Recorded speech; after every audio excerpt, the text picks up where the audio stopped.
Merci pour cette nouvelle opportunité de nous présenter devant ta parole sainte, précieuse écrite. Merci car le puissant Saint-Esprit vit en nous. Alors la connaissance révélée est accordée à tous ceux qui m'entendent. Je déclare que les jougs, les fardeaux sont détruits. Tout ce qui n'est pas planté par Dieu est déraciné. Je prends autorité sur tout ce qui est contraire à ce que la rédemption a offert. Et je déclare que dans ce bâtiment et dans le monde entier, partout où l'ennemi faisait du bruit auparavant, nous réduisons sa voix au silence au nom de Jésus, afin que ton peuple soit édifié, soit équipé, et soit fortifié, et Jésus glorifié. Merci car à la fin de ce culte, nous en sortirons grandis. Au nom de Jésus, nous prions et chaque croyant dit un puissant Amen. Gloire. Levez la main dans le ciel, relâchons notre foi ensemble alors que nous disons ces mots. Je suis né de Dieu. Je suis né de la parole. La parole de Dieu est ma nature. Je ne peine pas à mettre en pratique la parole. Je mets en pratique la parole naturellement. Alors aujourd'hui, je comprendrai la parole de sa grâce. Je serai édifié. À la fin de ce culte, je ne serai plus le même. Plus jamais le même. Au nom de Jésus, et chaque croyant dit un puissant Amen. Gloire. Sommes-nous enthousiastes de communier les uns avec les autres? Pouvons-nous célébrer notre communion en poussant des cris? Gloire.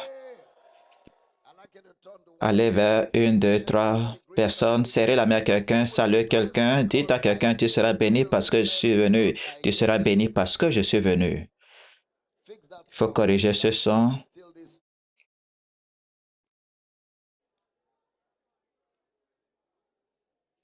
Allez-y, saluez quelqu'un ce matin.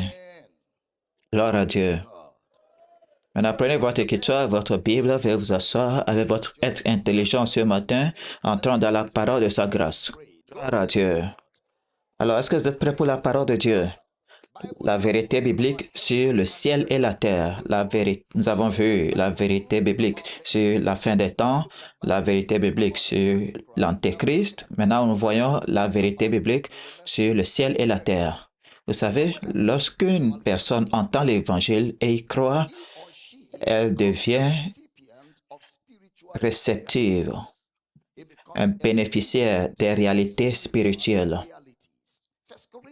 1 Corinthiens 12, verset 1. 1 Corinthiens 12, verset 1. Pour ce qui concerne les dons spirituels, je ne veux pas, frère, que vous soyez dans l'ignorance. Je ne veux pas que vous soyez dans l'ignorance. Le frère Paul a écrit à l'église à Corinthe pour leur recommander de ne pas ignorer ces réalités. Les amis, ce sont nos réalités. Toute réalité extérieure à ces réalités-ci est fausse. Toute réalité en dehors de ces réalités est une escroquerie. Ce sont là nos réalités spirituelles. C'est notre monde réel. Ce sont les choses qui nous sont réelles. Ce sont les choses qui nous définissent en Jésus-Christ. Tout ce qui est contraire à cela est faux ou c'est une crise d'identité. Alors, le frère Paul ne veut pas que vous ignoriez ces réalités. Le mot ignorant est lié à l'information et à l'expérience, car c'est possible d'avoir l'information et ne pas avoir l'expérience ou avoir l'expérience sans information. Alors le frère Paul a écrit les mêmes paroles concernant les églises dont il était pasteur, par exemple l'église à Rome, Romains 10, versets 1 et 2. Romains 10, 1 et 2. Frères, le vœu de mon cœur et ma prière pour eux, c'est qu'ils soient sauvés. Je leur rends le témoignage qu'ils ont du zèle pour Dieu, mais sans intelligence. Je leur rends le témoignage qu'ils ont du zèle pour Dieu, mais sans intelligence. D'accord? Alors, ils ont pensé que leur genre de justice était celle de Dieu, car l'Église à Rome, la Bible dit, elle s'efforçait d'établir sa propre justice, c'est-à-dire la justice de la loi et non la justice qui vient de Christ par la foi. Alors, il y a une autre forme de justice en dehors de la justice de Jésus. Et il y a des gens qui sont dans cette justice-là et ils pensent avoir atteint le but, mais ils ne savent pas que cette justice-là, ce n'est que des vêtements souillés devant Dieu. C'est pourquoi le frère Paul a parlé à cette église de Rome. Même chose pour l'église à Corinthe. 1 Corinthiens 14, verset 38. Et si quelqu'un l'ignore, qu'il l'ignore. Des fois, l'ignorance peut parfois résulter du rejet du savoir. C'est ce que les Grecs appellent agnio. Être volontairement ignorant, être délibérément ignorant. Donc, les gens rejettent la connaissance et l'ignorance ne se résout pas par la prière. L'ignorance se résout seulement par la parole de Dieu. 2 Corinthiens 2, verset 11. Regardez comment le frère Paul a commenté l'ignorance, afin de ne pas laisser à Satan l'avantage sur nous, car nous n'ignorons pas ses desseins. Car nous n'ignorons pas ses desseins. Vous savez, plutôt, dans ce passage des Écritures, le frère Paul a mentionné qu'il fallait marcher dans l'amour. Il a mentionné marcher dans l'amour. Alors, marcher dans l'amour ou ne pas marcher dans l'amour, c'est une ruse de l'ennemi. Encore une fois, ne pas marcher dans l'amour est une ruse de l'ennemi. Lorsque vous ne marchez pas dans l'amour, vous créez un environnement propice permettant au diable de mener son offensive contre votre vie et contre celle des personnes autour de vous. 1 Thessaloniciens 4, verset 13. Voyons ce qu'il dit au sujet de l'ignorance. Pour les Thessaloniciens, nous ne voulons pas, frères, que vous soyez dans l'ignorance au sujet de ceux qui dorment, afin que vous ne vous affligez pas comme les autres qui n'ont point d'espérance. Il ne veut pas qu'ils soient ignorants concernant ceux qui dorment, les frères qui sont morts, les frères qui, voilà, pour une meilleure compréhension. Il dit, je ne veux pas que vous soyez dans l'ignorance au sujet de ceux-là qui dorment, afin que vous ne vous affligez pas comme si c'était sans espérance. Vous ne vous affligez pas comme si un malheur était arrivé. Vous savez, l'autre évangile a une façon de le faire passer pour quelque chose de mal. Oh, il est mort très jeune. Alors la question c'est quoi jeune? Jésus est mort à 33 ans. Alors c'est quoi être très jeune? Donc ça donne l'espérance ou l'impression que mourir est une chose terrible. Non, ce n'est pas une mauvaise chose. Le frère Paul appelle cela un gain. Mourir, c'est un gain, c'est un profit. Vivre, c'est Christ. Est-ce que je parle? Vivre, c'est le Christ. C'est pourquoi le frère Paul dit de ne pas vous affliger comme les autres qui n'ont point d'espérance. Dans Éphésiens 1, il commence à prier pour eux, pour qu'ils comprennent ce qu'il leur enseignait. Il a adressé des prières inspirées par l'Esprit à l'Église d'Éphèse et il a insisté sur l'importance de connaître qui est Dieu et ce que nous, les croyants, avons reçu en et par Jésus-Christ. Nous devons savoir qui nous sommes en Jésus-Christ et ce que Christ accomplit à travers nous. Éphésiens, premier chapitre, à partir du verset 15, vous verrez cette prière. Lit Éphésiens 1, 15 à 19. C'est pourquoi moi aussi, ayant entendu parler de votre foi au Seigneur Jésus et de votre charité pour tous les saints, je ne cesse de rendre grâce pour vous, faisant mention de vous dans mes prières, afin que le Dieu de notre Seigneur Jésus-Christ, le Père de gloire, vous donne esprit de sagesse et de révélation dans sa connaissance, qu'il illumine les yeux de votre cœur pour que vous sachiez quelle est l'espérance qui s'attache à son appel, quelle est la richesse de la gloire de son héritage qu'il réserve aux saints, et quelle est envers nous qui croyons l'infinie grandeur de sa puissance se manifestant avec efficacité par la vertu de sa force. L'infinie grandeur de sa puissance envers nous qui croyons se manifestant avec efficacité par la vertu de sa force. Dans ce passage que nous venons de lire, il prie que le croyant reçoive l'illumination en Christ, que le croyant reçoive l'illumination en Christ, c'est-à-dire avoir une connaissance exacte de Dieu en Jésus-Christ. Lorsque ceci se produit, la pensée reçoit l'illumination. Lorsque vous avez une compréhension profonde en Christ, votre pensée reçoit de l'illumination. Alors, vous pouvez comprendre qui Christ est et tout ce qu'il a fait pour l'humanité. Le mot connaissance continue de revenir. Ça veut dire une compréhension précise et exacte. Une compréhension précise et exacte. Ce ne sont pas des tâtonnements. Une compréhension précise et exacte. Cela découle du salut. Cette compréhension précise et exacte découle du salut. C'est pourquoi quand les gens me demandent me posent trop de questions sur la vie après la mort et tout cela, je leur dis avant tout, il faut naître de nouveau. Il y a même pas, ça ne sert même pas de répondre à vos questions. D'avant tout, naissez de nouveau. Si vous ne naissez pas de nouveau, il y a des choses que je vais dire qui n'auront aucun sens logique pour vous, car l'homme naturel ne peut pas recevoir les choses de l'esprit. Alors pourquoi lui servir les choses spirituelles? Quand il manque la capacité, la faculté de recevoir cela, l'homme animal ne peut pas recevoir, il ne peut pas non plus le connaître. Vous voyez cela? Il ne peut pas le connaître. Alors, ce n'est pas la peine de l'enseigner. La première chose que nous voulons vous enseigner, c'est Christ et ce qu'il a fait pour vous sauver. Et lorsque vous recevez le salut, parce que maintenant vous êtes sauvé, votre pensée est payée, est rachetée, votre pensée peut être renouvelée. C'est alors que la connaissance révélée prendra son sens. C'est alors que la connaissance révélée prendra tout son sens. Sinon, on va continuer à nous disputer sans fin. Et alors, il est important que les gens comprennent cela. Vous pouvez comprendre parce que le voile a été levé. Vous pouvez comprendre parce que votre pensée se trouve dans une situation propice à son renouvellement. Alors, ce que nous disons s'imprime dans votre pensée car l'Esprit de Dieu en vous témoigne à ce que nous disons. Alors, votre pensée reçoit. Est-ce que j'enseigne bien? Votre pensée peut recevoir. Quand les gens ne sont pas sauvés, ce n'est pas la peine de gaspiller votre vocabulaire pour eux. Il faut qu'ils naissent de nouveau d'abord. Et le message du salut est fondamental, simple, fait sur les faits. Christ est mort, il est enterré, il est ressuscité pour votre justification. Tu crois cela maintenant? Tu es sauvé. Maintenant, on peut t'enseigner ce qui t'est arrivé lorsque tu as reçu Christ.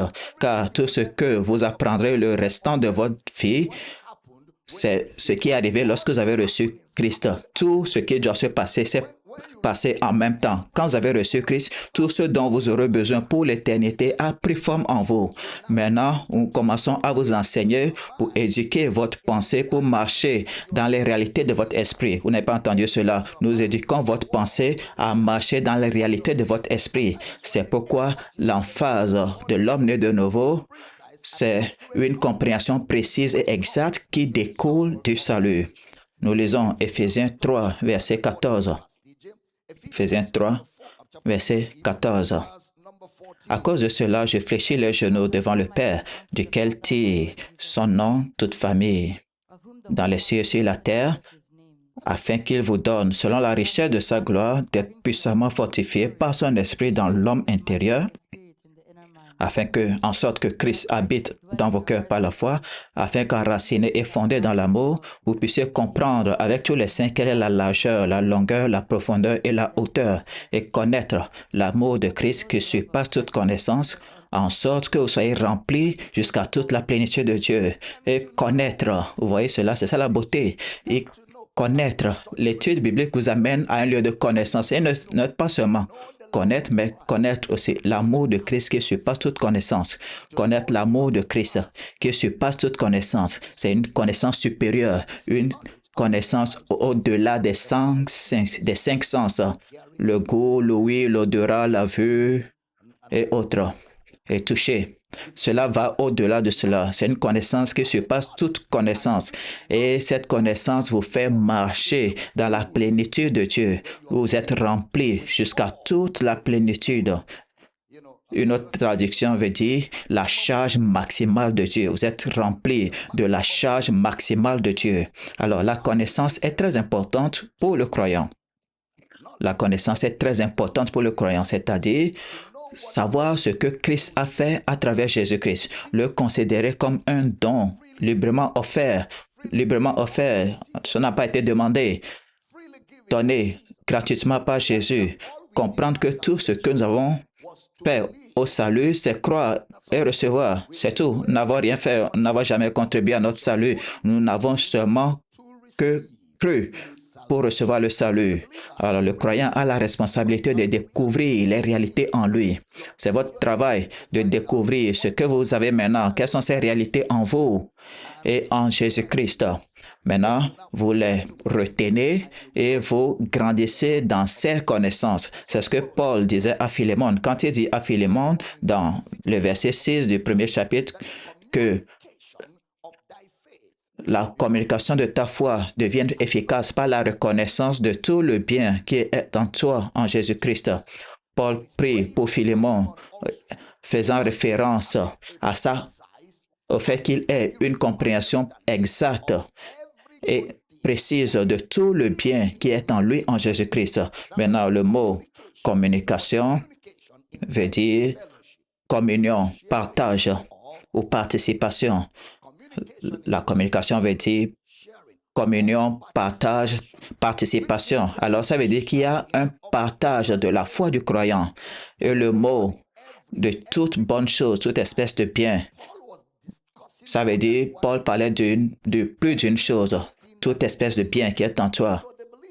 Alors, le croyant, l'homme en Christ, possède plusieurs sortes de bonnes choses en Christ. L'homme en Christ possède plusieurs biens en Christ. La mesure dans laquelle un croyant comprend tout ce qu'il y a de bon en lui équivaut à l'efficacité de sa participation à la foi. La mesure dans laquelle un croyant comprend tout ce qu'il y a de bon en lui, en Christ, est équivalente à l'efficacité de sa participation à la foi ou au type de vie chrétienne qu'il mènera. Vous savez, il y a des chrétiens qui vivent comme s'ils n'étaient pas chrétiens. Ils vivent sous le monde.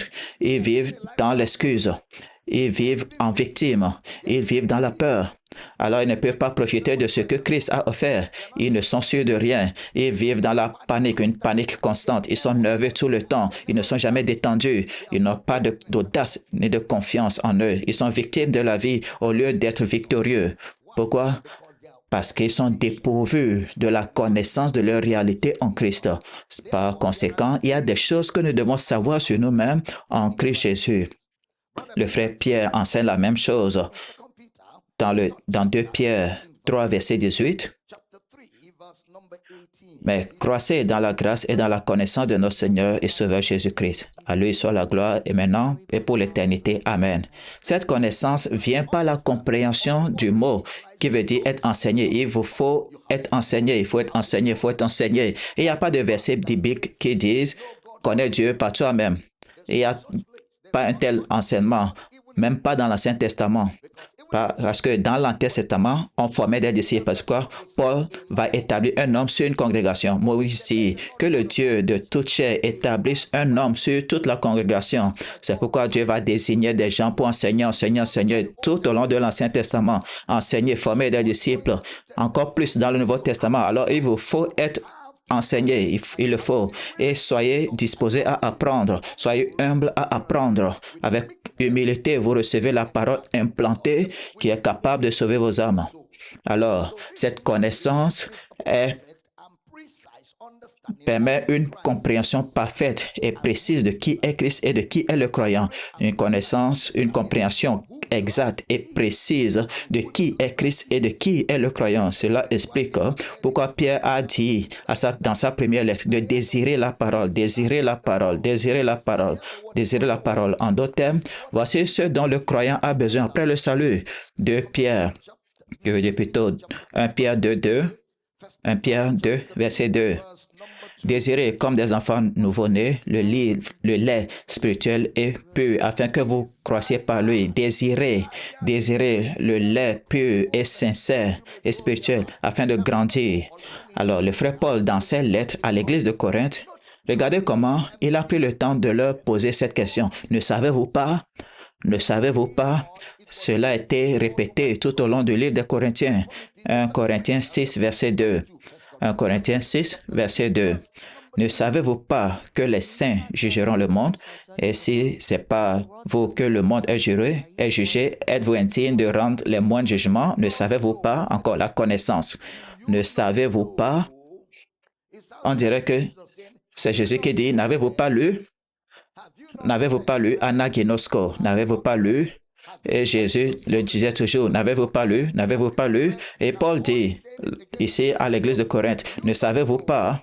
Et ce thème veut dire se remémorer ce qui a été enseigné, se rappeler ce qui a été dit précédemment. 1 Corinthiens 6, verset 3.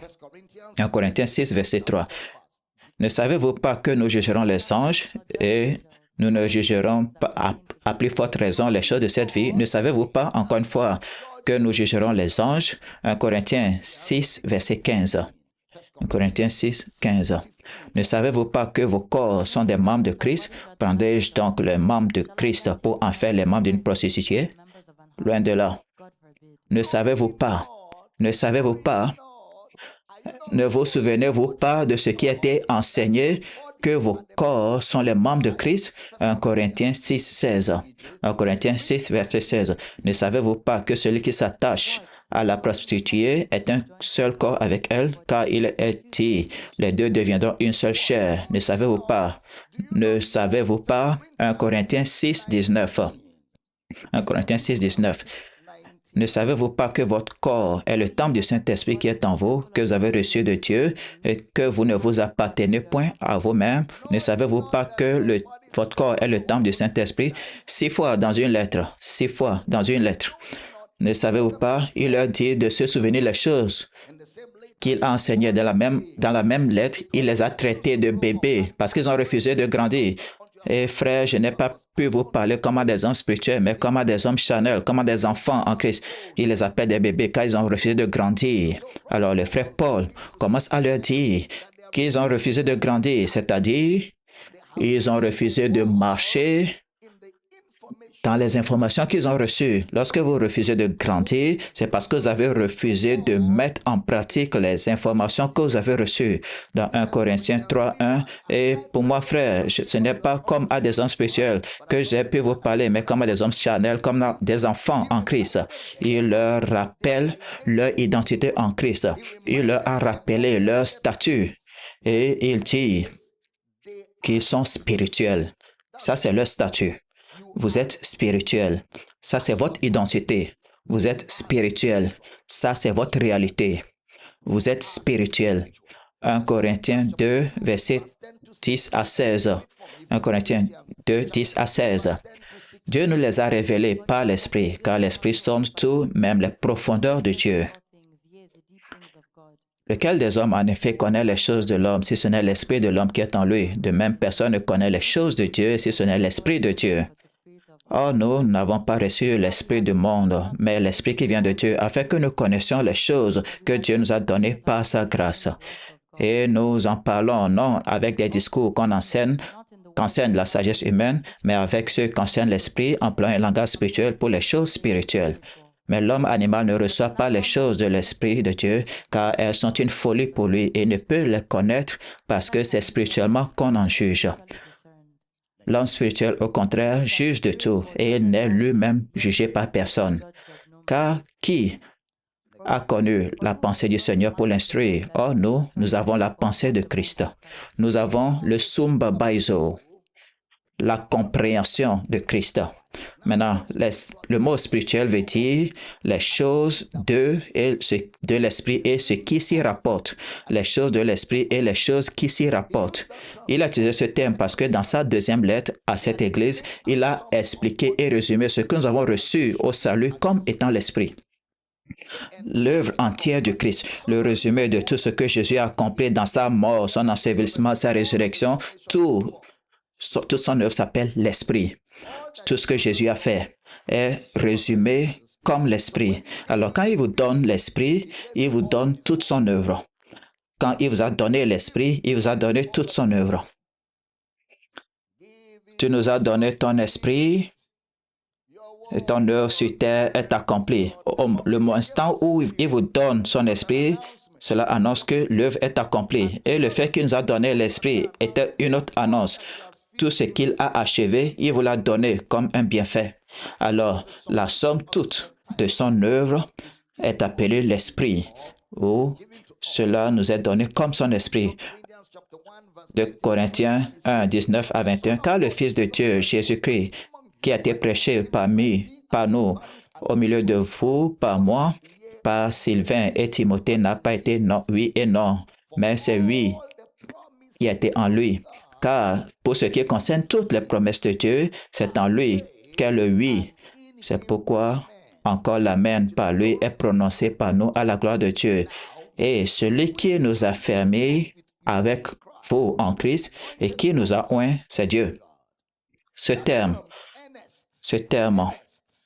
les arts veut dire la preuve. C'est le même mot utilisés comme confirmés. Les arts, preuves comme confirmés. Romains 15, verset 8.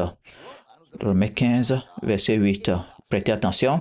Je vous dis en effet que Christ a été serviteur des circoncis pour prouver la véracité de Dieu en confirmant les promesses faites au Père. Oh, j'aime cette écriture. Jésus-Christ a été serviteur des circoncis. Un serviteur des circoncis pour prouver la véracité de Dieu en confirmant les promesses faites au Père. Ayant compris que l'Esprit résume ce que nous avons reçu lors du salut, le mot spirituel vient en parallèle. Le mot spirituel a été écrit 15 fois dans la première lettre à l'Église de Corinthe. Tout d'abord, et en tout, ça fait 26 fois dans le Nouveau Testament, le mot spirituel, dans Romains 1, 11.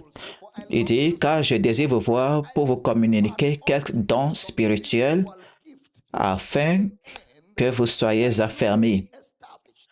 Ce don n'est pas un don naturel, c'est un don spirituel. Don spirituel, vous communiquez quelques dons spirituels, pas un don naturel. Alors, les hommes naturels ne possèdent pas ce don et ils ne peuvent pas recevoir ce don. C'est un don spirituel. Romains 7, 14 dit, nous savons en effet que la loi est spirituelle, mais moi, je suis charnel, vendu au péché. Il parlait de l'impact de la loi et c'était spirituel. Romains 15, 27. Elles l'ont bien voulu et elles le leur devaient. Car si les païens ont eu part à leurs avantages spirituels, ils doivent aussi les assister dans les choses temporelles. En d'autres termes, les Juifs ont apporté l'Évangile, les choses spirituelles aux païens. Les Juifs ont apporté des choses spirituelles aux païens. 1 Corinthiens 2, 13. Et nous en parlons non avec des discours qu'enseigne la sagesse humaine, mais avec ceux qu'enseigne l'esprit, employant un langage spirituel pour les choses spirituelles. 1 Corinthiens 2, 15. L'homme spirituel, au contraire, juge de tout et il n'est lui-même jugé par personne. Ça, c'est votre identité spirituelle. Encore, 1 Corinthiens 3, 1. Pour moi, frère, ce n'est pas comme à des hommes spirituels que j'ai pu vous parler, mais comme à des hommes charnels, comme à des enfants en Christ. 1 Corinthiens 9, verset 11. Si nous avons semé parmi vous les biens spirituels, est-ce une grande chose si nous moissonnons vos biens temporels? Vous voyez, parce que vous êtes spirituel, lorsque je me tiens devant vous, ce que je sème en vous, ce sont les choses spirituelles. Ce sont des choses spirituelles. Je ne peux pas venir semer des choses naturelles. Pas sur ce pupitre. De ce pupitre, j'ai la responsabilité de semer en vous les choses spirituelles. 1 Corinthiens 10, 3 et 4. Qu'ils ont tous mangé le même aliment spirituel et qu'ils ont bu tous le même breuvage spirituel, car ils buvaient à un rocher spirituel qui les suivait. Ce rocher était Christ. Alors tout concernant le Christ est spirituel. La boisson est spirituelle. Ce n'est pas zobo, ce n'est pas du jus, ce n'est pas rabbina avec du pain au nom de Sainte Communion. Non. Un breuvage spirituel, une œuvre, le rocher spirituel, c'était Christ. Alors, notre responsabilité est de rendre ministère aux gens spirituels dans les choses spirituelles, utilisant le langage spirituel pour les choses spirituelles. Nous enseignons bien 1 Corinthiens 12, 1. Pour ce qui concerne les dons spirituels, je ne veux pas, frère, que vous soyez dans l'ignorance. 1 Corinthiens 14, 1. Recherchez la charité, aspirez aux dons spirituels, mais surtout à celui de prophétie, les dons spirituels. 1 Corinthiens 14, 37. Si quelqu'un croit être prophète ou inspiré, qu'il reconnaisse que ce que je vous écris est un commandement du Seigneur, inspiré ou spirituel. 1 Corinthiens 15, 44. Il est semé corps animal, il ressuscite corps spirituel. S'il y a un corps animal, il y a aussi un corps spirituel. D'accord? Spirituel. 1 Corinthiens 15, 46. Mais ce qui est spirituel n'est pas le premier. C'est ce qui est animal. Ce qui est spirituel vient ensuite. Le terme spirituel a été utilisé pour les hommes aussi. Les hommes qui se soumettent et marchent selon l'esprit sont spirituels. Les hommes qui se soumettent et marchent selon l'esprit sont spirituels. Galates 6.1, frère, si un homme vient à être surpris en quelque faute, vous qui êtes spirituels, vous voyez cela, vous qui êtes spirituels, alors les hommes sont spirituels. Les hommes sont appelés spirituels. Redressez-le avec un esprit de douceur. Prends garde à toi-même de peur que tu ne sois aussi tenté. Éphésiens 1.3. Béni soit le Dieu et le Père de notre Seigneur Jésus-Christ qui nous a bénis de toutes sortes de bénédictions spirituelles dans les lieux célestes en Christ. Éphésiens 5, verset 19. Beaucoup d'écritures sont bonnes pour votre santé. Entretenez-vous par des psaumes, des hymnes, par des cantiques spirituels. Des cantiques spirituels. Combien savent que même nos sacrifices sont appelés des sacrifices spirituels? Tout est spirituel. Le pneumatikos, spirituel, les choses de l'esprit. Chantant et célébrant de tout votre cœur les louanges du Seigneur. Le terme spirituel a été employé également pour les méchancetés spirituelles qui n'ont rien à voir avec le Saint-Esprit. D'accord? Les méchancetés spirituelles, les principautés, les puissances, les méchancetés spirituelles dans les lieux célestes. Colossiens 1, 9. C'est pour cela que nous aussi, depuis le jour où nous en avons été informés, nous cessons de prier Dieu pour vous, de demander que soyez remplis de la connaissance de sa volonté en toute sagesse et intelligence spirituelle. Colossiens 3, 16. Que la parole de Dieu habite parmi vous abondamment, instruisez-vous et exhortez-vous les uns les autres en toute sagesse par des psaumes, des hymnes, des cantiques spirituels, chantant à Dieu dans vos cœurs sous l'inspiration de la grâce. 1 Pierre 2, 5. Et vous-même, comme des pierres vivantes, édifiez-vous pour former une maison spirituelle. Alors, vous êtes une maison spirituelle. Vous n'êtes pas une maison de rituel. Vous êtes une maison spirituelle. Vous n'avez pas besoin de culte de Koboko. Vous n'avez pas besoin que vos pieds soient lavés avec de l'eau. Ça, ce ne sont pas des sacrifices spirituels. Ce ne sont pas des produits d'une maison spirituelle. Vous êtes édifié une maison spirituelle. Même nos chansons sont spirituelles. Nos sacrifices le sont. C'est-à-dire, ce sont les choses qu'on ne peut pas toucher avec la main. Immatérielles. Spirituelles. Spirituelles. Gloire à Dieu. Je dis gloire à Dieu. Vous-même, comme des pierres vivantes, édifiez-vous pour former une maison spirituelle, un saint sacerdoce, afin d'offrir des victimes spirituelles agréables à Dieu par Jésus-Christ. Alors, en parlant de l'Église, il nous appelle une maison spirituelle. Il ne s'agit pas d'un bâtiment physique, mais un bâtiment spirituel. Ce que Dieu a accompli en Christ, c'est des réalités spirituelles. Ne ratez jamais cela. Ce que Dieu a accompli en Christ, c'est des réalités spirituelles. Le croyant donc ne doit pas perdre cela de vue. Quand Jésus dit dans Matthieu 28 que tout pouvoir m'a été donné dans les cieux et sur la terre, combien savent que c'est ça notre sujet? La vérité biblique sur le ciel et la terre. C'est maintenant on veut commencer. Quand Jésus a dit tout pouvoir m'a été donné dans le ciel et sur la terre, il leur révélait une réalité invisible de la terre. La réalité invisible de la terre. Matthieu 28, verset 18 à 20. Puis on y va. Jésus s'étant approché, leur parlant ainsi, tout pouvoir m'a été donné dans le ciel et sur la terre. Allez, faites de toutes les nations des disciples, les baptisant au nom du Père, du Fils et du Saint-Esprit, et enseignez-leur à observer tout ce que je vous ai prescrit. Et voici, je suis avec vous tous les jours jusqu'à la fin du monde. Amen. Voici, je suis avec vous tous les jours jusqu'à la fin du monde. Maintenant, vous savez ce que ça veut dire la fin du monde, n'est-ce pas? Vous savez ce que ça veut dire la fin du monde? Jusqu'à la fin du monde. Amen. Maintenant, l'expression ciel et spirituel sont synonymes. Les termes ciel et spirituel sont des termes synonymes. Ciel et spirituel, ce sont des termes synonymes. Tout pouvoir m'a été donné dans le ciel et sur la terre. Le mot pouvoir veut dire autorité. Et ce que Jésus a dit, c'était après sa résurrection.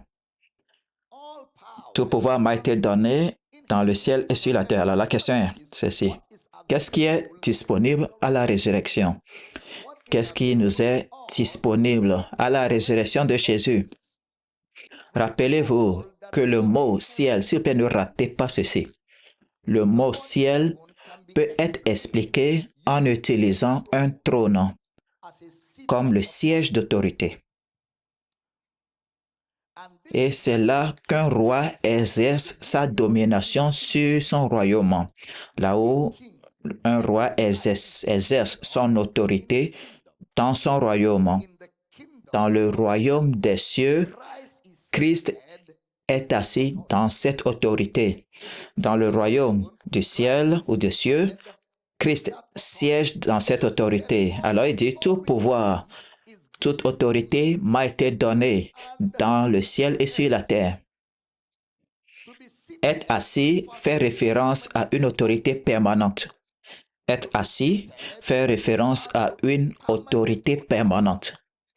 Psaume 110, verset 1. Psaume de David. Parole de l'Éternel à mon Seigneur. Assieds-toi à ma droite jusqu'à ce que je fasse de tes ennemis ton marchepied. Ton trône, le trône, c'est le siège de l'autorité. Et cela fait référence à l'autorité du royaume des cieux. L'autorité du royaume des cieux.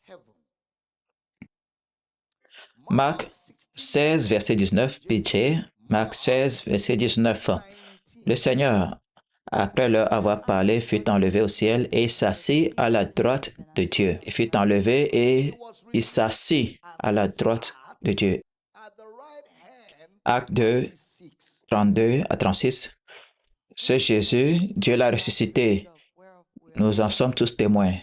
Élevé par la droite de Dieu, il a reçu du Père le Saint-Esprit qui avait été promis et il a répandu comme vous le voyez et l'entendez.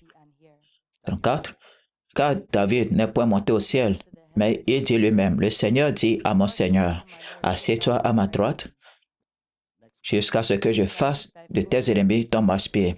Que toute la maison d'Israël sache donc avec certitude que Dieu a fait Seigneur et Christ, ce Jésus que vous avez crucifié.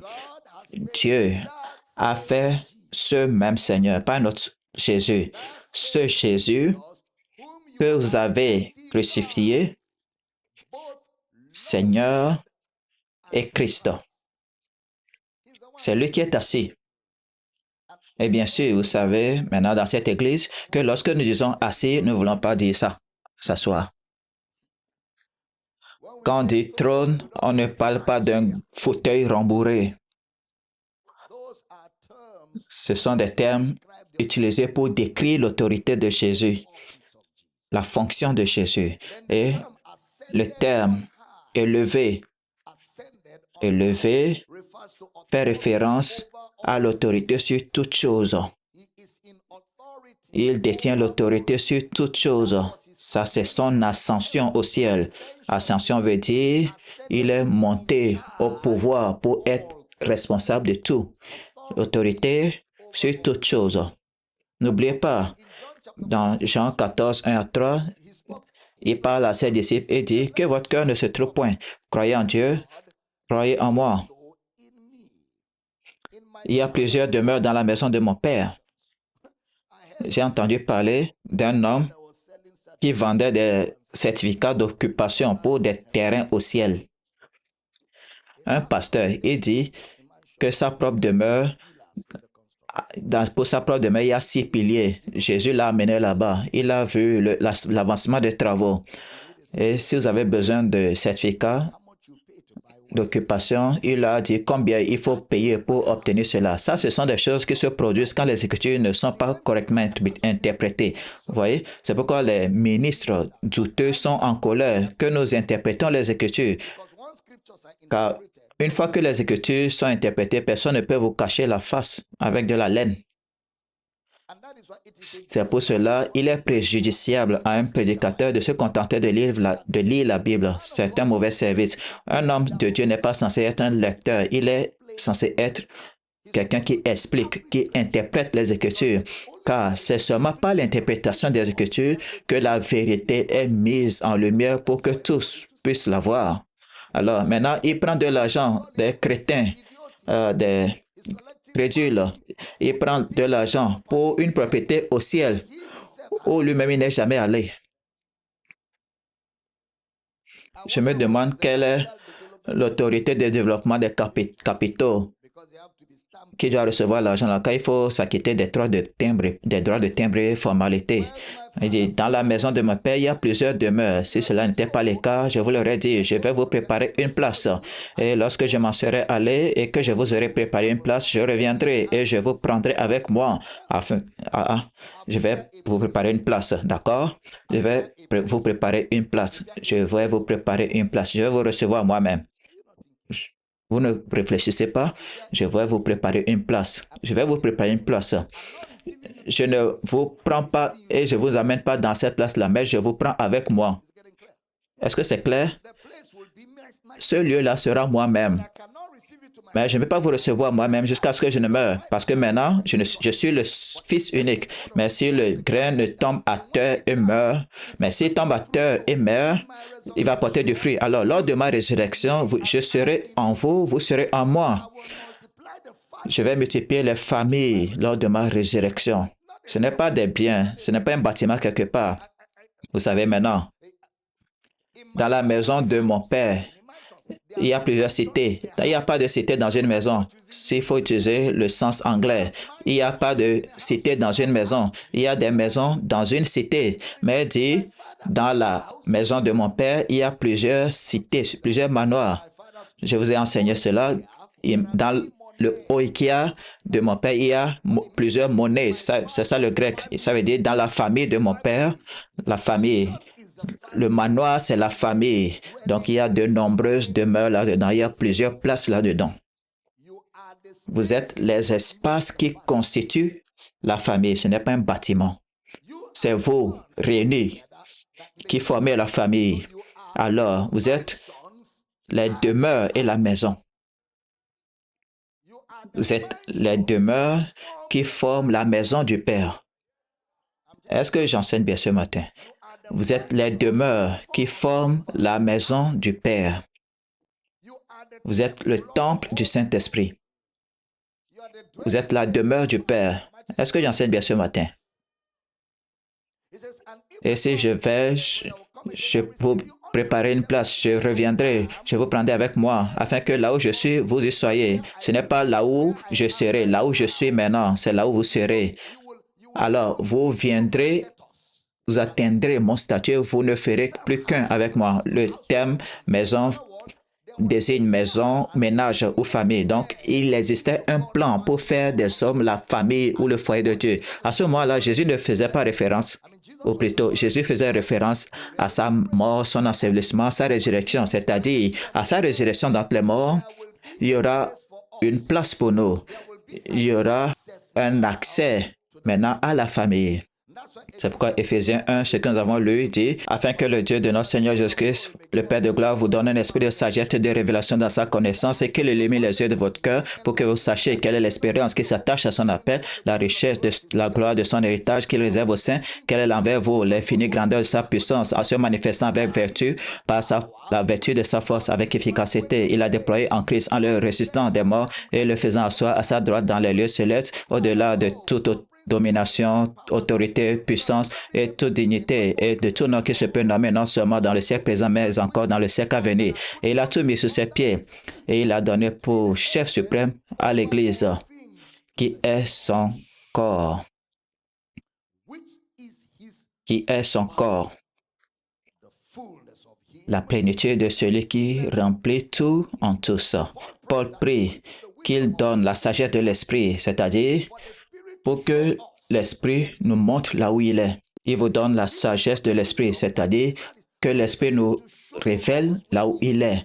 Lorsque le croyant sait là où Christ est assis, il se voit à cette place. Vous voyez cela? Une fois que vous savez où Christ est assis, vous voyez là-bas. C'est pourquoi la prière, c'est que l'Esprit nous montre que nous sommes assis à cette position. Alors, Christ est le reflet du croyant en lui-même. Christ est le reflet du croyant en lui-même. Éphésiens 2, 5 et 6. Éphésiens 2, 5 et 6. Nous qui étions morts par nos offenses, nous a rendus à la vie avec Christ. C'est par grâce que vous êtes sauvés. Il nous a ressuscités ensemble et nous a fait asseoir ensemble dans les lieux célestes en Jésus-Christ. Observez le terme en Christ, en Christ. Ça montre que l'autorité est une position en Christ. L'autorité est une position en Christ. Alors le croyant se trouve dans ce royaume. Le croyant se trouve dans ce royaume. Il est dans ce basilia. Le croyant se trouve dans ce règne. Dans ce règne. Il est dans ce royaume. Le croyant. Il a expliqué le chef de l'Église en disant, il a mis toutes choses sous ses pieds et il a donné pour chef suprême à l'Église. Chef et corps ensemble. Combien d'entre vous ont déjà voyagé avec leur cœur, leur tête uniquement et ont laissé le corps à la maison? La tête est partie à Dubaï, le corps est à Akwa Ibom. Et au retour, la tête est venue rencontrer le corps. Non, monsieur. Là où se trouve la tête, se trouve le corps aussi. C'est pourquoi, à l'enlèvement, aucun croyant ne sera laissé pour compte. Le corps et la tête seront ensemble. Est-ce qu'il enseigne bien? Oui. Vous êtes le corps, il est la tête. Il est la tête, le chef suprême de l'Église.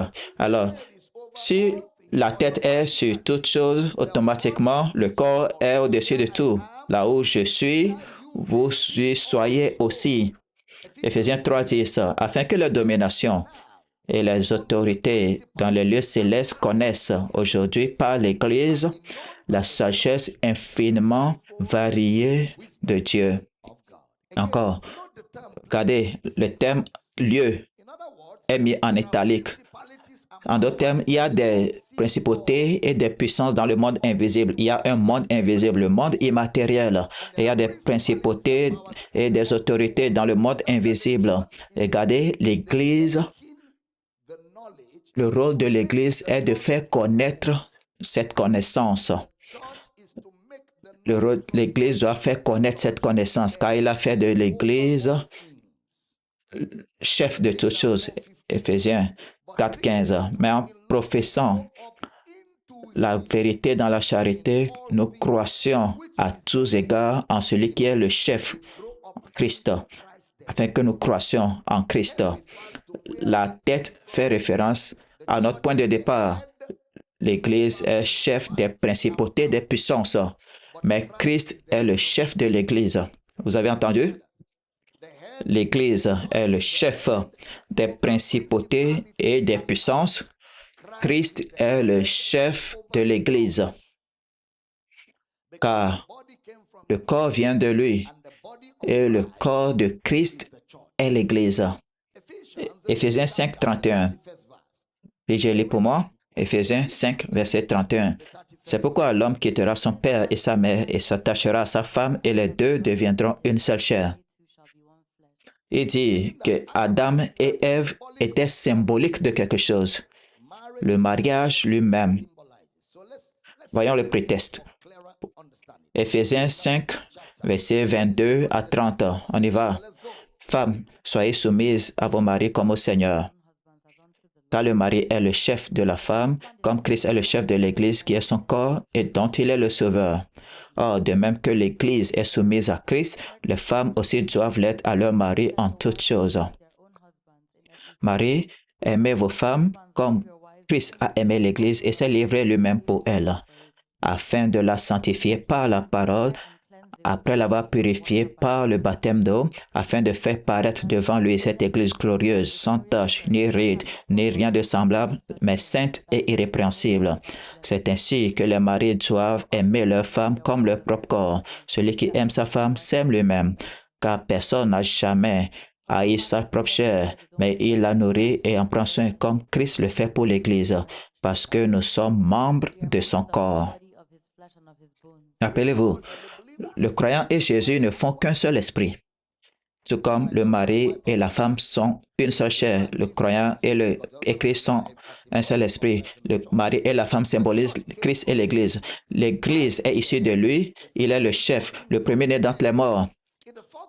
Dans les 4 évangiles, il est appelé le Fils unique, le monogénis ou monogénois, le Fils unique, le seul engendré. Il n'y a pas d'autre, le seul engendré, le monogénois, le Fils unique. Unique en ce sens qu'il existe tant de choses uniques. D'abord, ce n'est pas un homme. Il est Dieu qui est devenu un homme. Secondo, lors de sa conception, il n'y avait pas de sperme d'homme. C'était la parole qui s'est faite chair. Alors, il est unique. Personne d'autre n'est venu au monde de cette façon. C'est pourquoi il est unique. Il est le seul Fils unique. Maintenant, il a renoncé à ce statut de Fils unique dans la mort et est ressuscité comme le prototokos, comme le prototype, le modèle de la famille. Alors, tout ce que nous voyons en Christ à la résurrection, c'est tout ce que nous sommes, nous qui naissons en lui après l'ordre de la résurrection. Alors, la nouvelle naissance est une résurrection. Vous voyez, quand les gens parlent de perdre le salut, c'est parce qu'ils ne comprennent pas le concept du salut. La nouvelle naissance, numéro 1, est une naissance. Lorsque nous disons que vous êtes né de nouveau, ça veut dire que vous êtes né. Et quand on naît, on ne peut pas retourner dans le ventre de sa mère et en ressortir différent. C'est pourquoi Jésus dit à Nicodème, Nick, tu es un rabbin. Comment est-ce que tu es devenu rabbin et tu ne comprends pas être né? Tu poses une question aussi naïve. Je dois retourner dans le ventre de ma mère pour renaître. Est-ce que tu as déjà vu un être humain retourner vers sa mère et dire, maman, ouvre la bouche. Je n'aime pas être humain. Je veux sortir un babouin. Et maman va faire ha. Et l'enfant va entrer en elle et ressortir un babouin. Non, c'est impossible. Alors, ce qui est né de la chair est chair. De la même façon, ce qui est né de l'esprit est esprit. Même ces simples analogies illustrent la nature éternelle du salut. Juste ces simples analogies. Vous ne pouvez pas changer votre naissance. Personne ici ne peut changer le fait qu'il est humain. Même ceux-là qui souffrent de crise d'identité disent « Ah, je ne suis plus un homme, je vais être une femme » et vont faire des opérations chirurgicales pour changer leurs organes et autres. Même ces gens-là, si vous savez le genre de crise qu'ils traversent, parce qu'il y a une combinaison de facteurs qu'ils ne peuvent pas gérer, parce que Dieu n'a jamais conçu un tel fonctionnement. Mais alors, quand bien même cela a été fait médicalement de manière amateur, les conséquences sont nombreuses. Toutes sortes de confusion. C'est pourquoi plusieurs d'entre eux meurent de dépression, ils ne passent pas un bon moment. Ils ne sont pas heureux. Ils ne sont pas heureux. C'est comme si un être humain était forcé de se comporter comme un singe tous les jours de sa vie. Comment il va être heureux? Comment il va être heureux? Quand vous êtes censé tenir debout et bouger librement, maintenant vous êtes courbé et vous restez comme ça. Comment est-ce que vous allez être heureux? C'est une crise d'identité. Une crise d'identité, c'est un problème grave, hein, où un homme devient une femme. Et soudainement, il dit, comment tu vas? Tu vas bien? Tu vas bien? Tous les jours de sa vie, comment est-ce qu'il va être heureux? Comment est-ce qu'il va être heureux? Il va pas bien. Comment est-ce que tu peux être heureux comme ça? C'est pas bien. Et quand il dit, ça va, il a une moustache et puis il a de la bière. Tu vas bien? Comment est-ce que tu peux être bien comme ça? Quelqu'un dit, je sens, même si je sens que je suis un homme, je sens que je suis une femme. Il ne faut pas suivre tes sentiments. Arrête de suivre tes sentiments. Il faut suivre la révélation. En tant qu'être humain, même, il y a des gens, on ne se sent pas humain. On ne suit pas les sentiments. Les sentiments changent tout le temps. Les sentiments ne sont pas votre réalité. Les sentiments ne sont pas votre réalité. Votre réalité, c'est Christ. Que vous sentez cela ou pas, ça ne change rien. Est-ce que je parle à quelqu'un ici? Il y a des jours où vous vous réveillez, vous ne vous sentez pas homme. Tout comme un jour vous vous réveillez, vous ne vous sentez pas femme. Vous ne savez même pas ce que vous ressentez. Mais ça ne change pas le fait que c'est ce que vous êtes. Gloire à Dieu. C'est pourquoi Jésus dit, dans le monde, vous aurez des tribulations. Mais réjouissez-vous parce que Il y a des fois où vous n'allez pas vous sentir vainqueur, vous n'allez pas vous sentir aux commandes. On ne suit pas les sentiments, nous marchons par la foi et non par la vue, pas par les sentiments. Gloire à Dieu. Je ne suis pas touché par ce que je ressens. Alléluia. Je ne suis pas touché par ce que je ressens. Alléluia. Je suis seulement touché par la parole de Dieu. Alléluia. Je ne suis touché que par les paroles de Jésus. Alléluia. Amen. Non, c'est bon, c'est bon, c'est bon. On retourne à la parole. Quelqu'un dit, je sais qui je suis. Je suis ce que la parole dit que je suis. J'ai ce que la parole dit que j'ai. Je peux faire ce que la parole dit que je peux faire. Gloire à Dieu. Alors, Jésus est appelé le Fils unique de Dieu dans Jean 1,14 et la parole s'est faite chair et a habité parmi nous. Et nous avons contemplé sa gloire comme celle du Fils unique de Dieu, du Père, plein de grâce et de vérité. Jean 1,18. Personne n'a jamais vu Dieu, le Fils unique qui est dans le sein du Père, il est celui qui l'a fait connaître. Dans l'Épître, après sa résurrection, il est devenu le premier-né. Ce n'est pas le Fils unique, mais le premier-né. Et il doit amener plusieurs fils à la gloire. Il doit amener combien? Plusieurs fils. Regardez, Hébreux 2 dit ça. Il convenait en effet que celui pour qui et par qui sont toutes choses et qui voulait conduire à la gloire beaucoup de fils éleva à la perfection par la souffrance, le prince de leur salut, Colossiens 1, 18.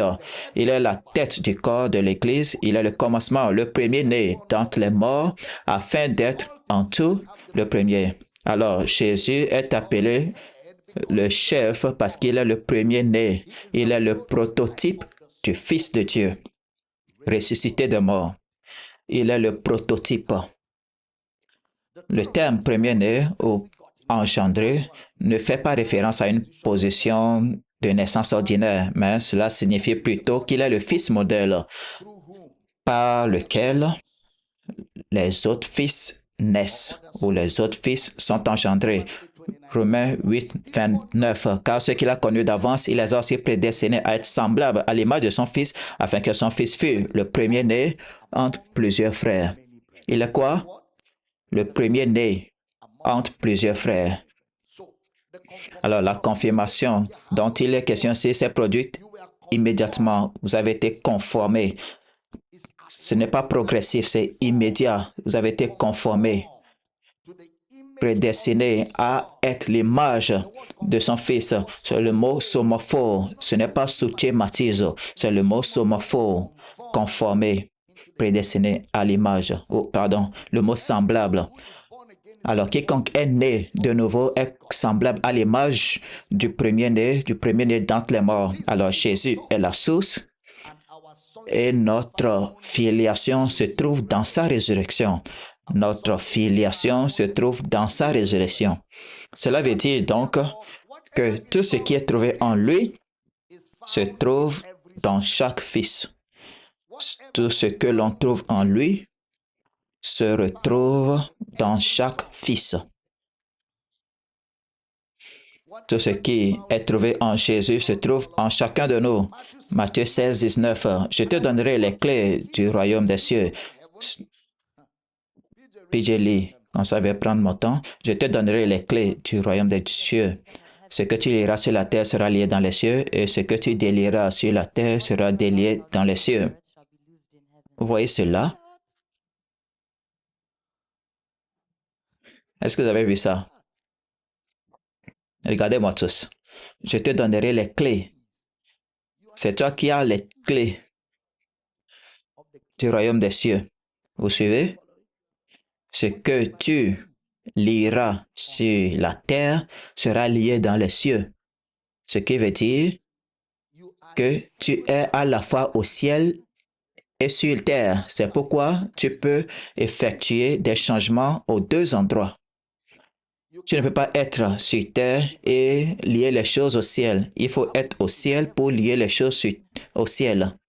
Alors, quand il dit « Je te donne les clés, ce que tu liras sur terre sera lié dans les cieux », ça veut dire que tu es un double citoyen. Ton esprit et ton âme sont ensemble au ciel. Ton corps physique est sur terre.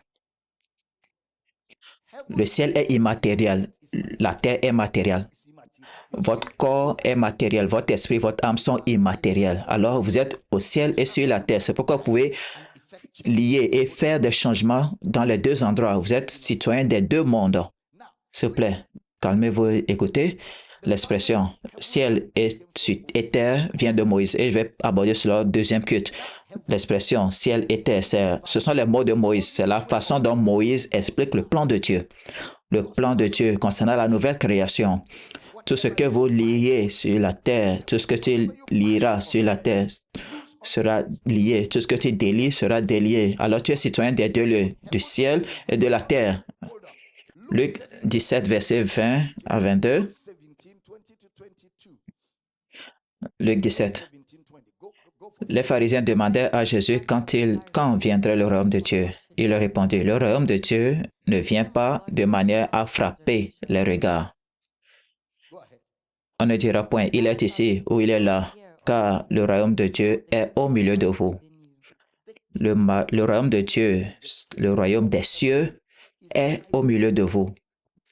Ce n'est pas une planète quelque part, non. Est au milieu de vous.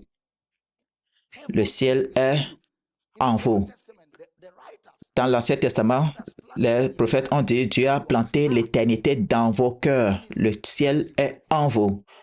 Nous n'allons pas. Je m'en vais plus haut et plus haut.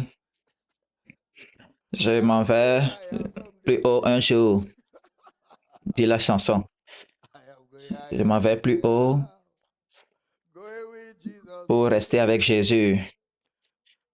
Je m'élève au-dessus des ombres pour me retrouver en présence de Dieu. Maintenant, tu es où? Plus encore, nous n'irons pas au-dessus des ombres. Là où il est, c'est là où nous sommes, afin que là où je suis, vous y soyez aussi. Et cela s'est produit quand? Lors de la résurrection. Alors maintenant, vous avez les clés. Tout ce que vous liez sur la terre est lié au ciel, car votre esprit et votre âme sont au ciel, votre corps est sur terre, parce qu'il vous faut votre corps pour fonctionner ici. Quand vous laissez tomber votre corps, vous perdez la conscience d'ici et vous accédez à la pleine conscience de votre réalité céleste. Est-ce que j'enseigne bien ce matin? Alors, le ciel est une réalité pour le croyant maintenant, aujourd'hui. Ce n'est pas une réalité future, c'est une réalité au présent. Vous y vivez maintenant. Vous y vivez maintenant. Vous travaillez à partir de là maintenant. Quelqu'un ne crie pas Alléluia. Alors, le royaume de Dieu ne vient pas de manière à frapper le regard, mais par l'esprit. Alors, en nous donnant l'esprit, il nous a aussi donné le royaume, car le royaume se trouve dans l'esprit. En nous donnant l'esprit, il nous a donné le royaume, car le royaume de Dieu ou le royaume des cieux, regardez, ce que nous appelons le royaume de Dieu, c'est ce que nous appelons le royaume des cieux. Matthieu l'appelle le royaume des cieux, Luc l'appelle le royaume de Dieu. C'est la même chose. Le royaume de Dieu se trouve dans l'esprit. Romains 14, 17. Je vais conclure ce culte. Est-ce que vous êtes bénis ce matin? Si vous êtes bénis, vous ne voulez pas rater le prochain culte. Romains 14, 17.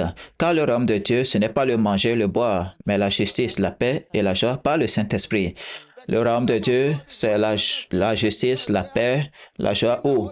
Par le Saint-Esprit, dans le Saint-Esprit. Où est-ce que vous êtes maintenant? Dans le Saint-Esprit. Où est-ce que vous êtes maintenant? Dans le royaume de Dieu. C'est quoi le royaume de Dieu? Le royaume des cieux. Quel est le royaume du ciel? Le ciel lui-même. C'est là où vous êtes maintenant. Gloire à Dieu. Gloire à Dieu. Alors, le royaume de Dieu, le royaume des cieux, n'est pas dans mes éléments naturels. Le royaume de Dieu, le royaume des cieux, ne se trouve pas dans mes éléments naturels. C'est une réalité spirituelle. C'est une réalité spirituelle. Alors, il dit, or, ceux qui vivent selon la chair ne sauraient plaire à Dieu. Romains 8, verset 8. Or, j'aime comment Paul a écrit cela. Or, ceux qui vivent selon la chair, Romains 8, 8. Ceux-là qui vivent selon la chair ne sauraient plaire à Dieu. Verset 9, puis Dieu. Pour vous, vous ne vivez pas selon la chair, mais selon l'Esprit. Si du moins l'Esprit de Dieu habite en vous. Si quelqu'un n'a pas l'Esprit de Christ, il ne lui appartient pas. Vous ne vivez pas selon la chair, mais selon l'Esprit. Vous êtes dans l'Esprit. Gloire à Dieu. Gloire à Dieu. Que quelqu'un crie, je ne suis pas dans la chair. Que quelqu'un crie, je suis dans l'Esprit. Verset 14. Car tous ceux qui sont conduits par l'Esprit de Dieu sont fils de Dieu. Car vous n'avez pas reçu. Vous n'avez point reçu, verset 15, vous n'avez pas reçu un esprit de servitude pour être encore dans la crainte, mais vous avez reçu un esprit d'adoption par lequel nous croyons Abba Père. Le mot fils désigne un héritier, quelqu'un qui a atteint l'âge adulte et à qui on a donné une responsabilité. Alors, la présence de l'Esprit en nous est notre accès. Le Saint-Esprit en nous est notre accès à l'autorité du royaume des cieux.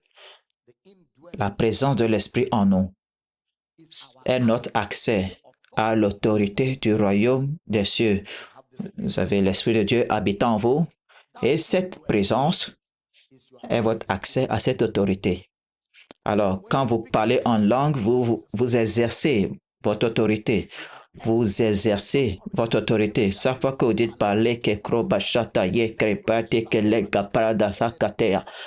vous exercez votre autorité. Alléluia. Je dis Alléluia. Pouvons nous lever ce matin, exercer une certaine autorité.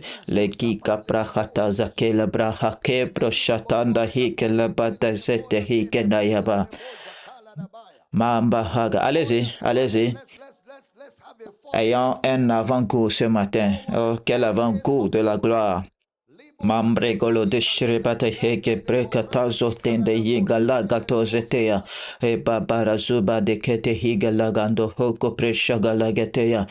Je ne vous entends pas ce matin. Mary Brogodo Zanga Katable Hegeto Shara Bregelegetende Higalagadanda Yabrahalegetende Yebrodozotoyaga Ipahate Gedegeda. Alors que cela coule comme une rivière dans cette maison. Que cela coule, car ça coule, ça coule, ça coule. Pahiko de Gadasa Capreco Combre Hegada Shari Brade Hikedea Brado de Glegi Katanza Broho Copre Hikalagabo Shago Bredi Hegeda Gataza Gekende Yege Brado Zata. Oh, quel avant-goût de la gloire, gloire, gloire, gloire. Ige Broho Copregete Zakambro Hotoshega Legende Hila da Yabade Ibroho Malagada Sobre Hila Diabalagetazia Legedata Hagola Gaposha di Kembataza ke lehika palagataza Ebadoze ke poligete hende yebro holo shagala getende yeba Mambrodoze ke legetu hage galageteza kila grabadozo te yiga Ela bragadoza Ela brohoko shaka brenge de hika lege badoze ke legetanda yeba Mimbro dazo baraha de poloko bashaga bro de size gelegedende yigo loko prede hige ebado sombra galaka danda ya broholo shala baligedende ye brohodo shari gede yeba brogi gala barade hita. Oh oui, oh oui, oh oui. Élevez-vous plus haut et plus haut comme un édifice. Che broche de higele galabanga kaprosha kapre hegele gedada yabraga legetende yabrahada gaduze ibo barageda kambraha kapraga legetende higa braho kologede hikalabala hege progo tosha kapre getende hilagada mambrogo logo doze te higa la balagedende yabrahodo shara bregede yaba berigeda haga brahada sobre helegede mingolo brohodo shokela gataza tende hilegla Gabrodo tende hige legetea elobohodo zagalaga tende yebroholo shara bragetende yege memblagada abrohogologodo zakelegedende yebrahala getende yebroholo jakelegelegende higa lagatasade merugada haga bregede heda siza haga legedende yiga membrohologodo zaga brohogo brinde higa lagalaga legetende yeba oko prashaka bregede higa Merci Père. Merci Seigneur Jésus.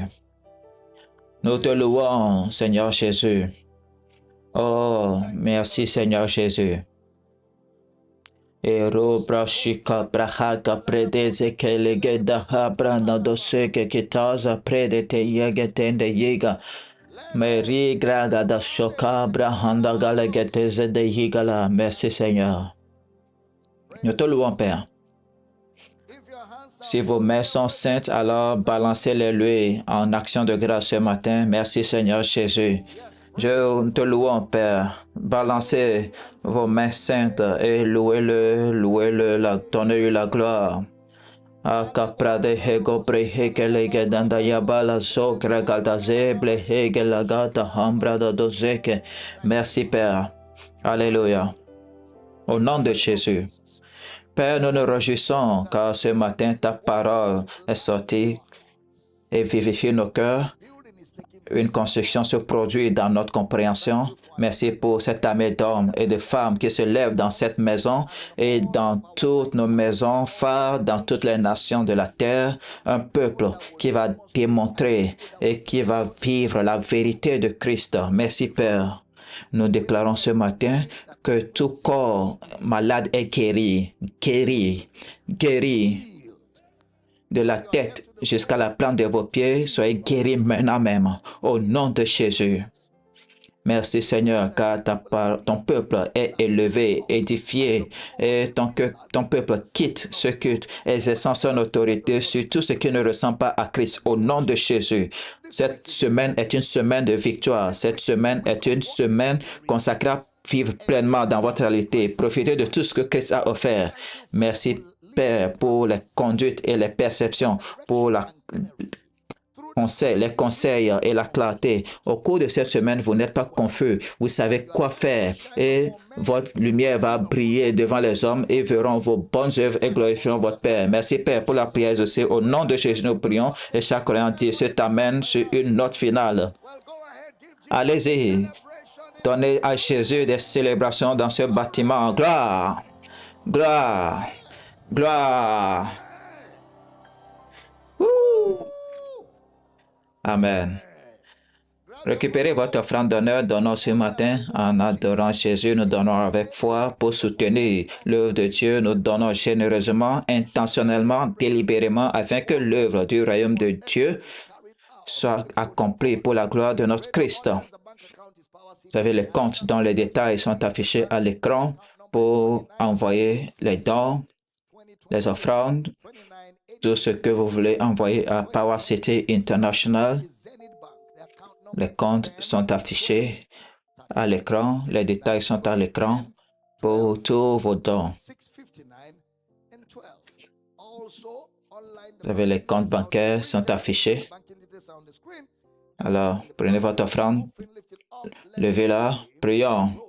Père, nous donnons avec foi et avec joie. Nos offrandes sont d'une bonne odeur devant toi et nous réjouissons que nous sommes acceptés dans le bien-aimé. Nos offrandes continuent de faire progresser ta cause sur la terre. Au nom de Jésus, nous prions et chaque croyant dit un puissant Amen.